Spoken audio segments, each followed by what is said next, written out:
এর মধ্যে উৎসবের এই আয়োজন, এজন্য আয়োজকদের ধন্যবাদ জ্ঞাপন করছি।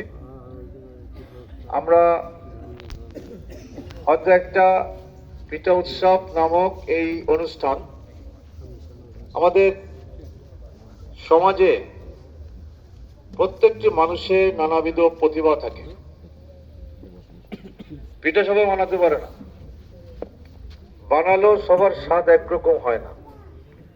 তার মানে হচ্ছে ওটা একটি প্রতিভা। এই প্রতিভা ধীরে ধীরে লোপ পাচ্ছে, কি ঠিক না বলেন? অন্তত পিঠা উৎসবের কারণে অনেকে আইটেম তৈরি করে এসব উৎসবে পাঠায়, উদ্যোক্তা হয়। এমনি এমনি কিন্তু এখন আর ও জোটে টোটে না, বুঝতে পারছেন? যদি একান্ত বেশি খেতে চান তা বলে ওই যাই দেখো ফুটপাতে ভেস্টিস, ওই নিয়ে আসো, তাই খায়, তারপরে ওই ভাজাটা নিয়ে আসো, আমি ভিজাই দিচ্ছি। এটা ভিজার উপর দিয়ে গেল।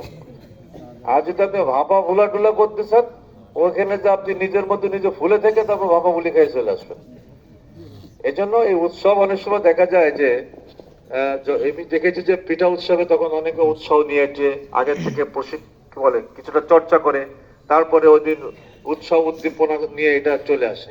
শিক্ষা প্রতিষ্ঠানগুলো তো পিঠা উৎসবের অনুষ্ঠানটা এখন হয়, সেখানে দেখা যায় যে বাড়ি থেকে